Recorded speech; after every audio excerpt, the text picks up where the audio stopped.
What's going on, everybody? Welcome back to Calgary Barbell. Today we're going to bring you some tips for your bench press. Now these are a little bit unconventional, but one of the things that I think a lot of lifters overlook is our contact point with the bar, which is going to be how we take our grip on the bar.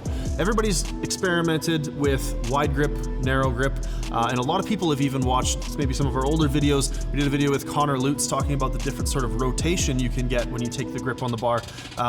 The sort of bulldog, or sometimes called Japanese grip, versus a more conventional sort of straight on grip to the bar. But what I want to talk about today is actually how deep the bar is in your hands. Now, I think the mistake a lot of people make is that they take the bar for the bench press like they would for the deadlift. So it's further down towards the fingertips, and this causes a couple of things we're going to show in just a second here. My big tip, my recommendation here is to work on taking the grip lower in your palm. Now, you may be or may know lifters who are a lot more comfortable with what's called a false grip, where the thumb is behind the bar instead of laid over the bar. What I'm recommending here is we try to sort of meld the two. The reason people like a false grip is because it puts the bar more directly over the wrist and allows us to kind of set it and forget it when it comes to grip. We're not thinking about stabilizing the wrists because we put it in a natural position where it just sits, and then we worry about elbow position, shoulder position, etc., which is another video. So the way we're going to place the bar, the way I recommend to place the bar, is actually to kind of push the thumb out of the way so that we can get the bar set on the meat of the palm, right into the sort of the butt of the hand, we'll call it.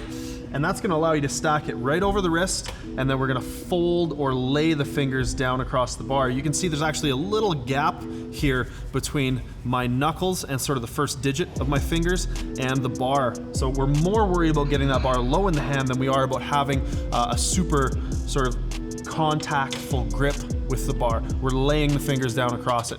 Now let's show you why we might want the bar lower in the palm. Now I want to demonstrate from a practical standpoint what taking the bar lower in the palm is going to do for you. So to illustrate that, what I'm going to show is first off what happens when we take the bar too high up in our fingers. So you can see here the bar is too high up in our fingers, and we have a huge amount of distance between where the bar rests and where the force is going to come through the end of the forearm. So it's a big energy leak. Now the other way people might try to fix that is by trying to have more neutral wrists. But you can see there, that puts the bar out in front of my elbow, makes it very hard for me to try to keep my elbows in under the bar. So one of two things is gonna happen.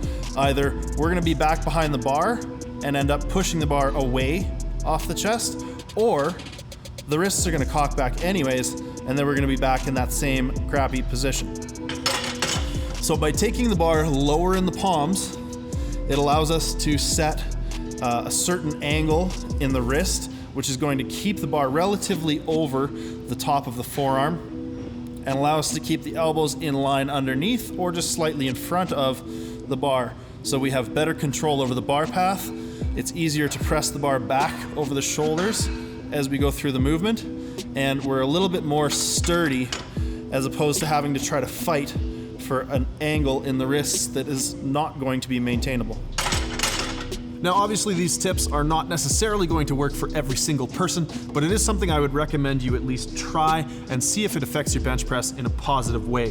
If you like this tip, go ahead and share it with your friends. Hit that subscribe button for more videos like this. Leave a like on the video, and if you have any questions, go ahead and send them in the comments below. We'll see everybody in the next video.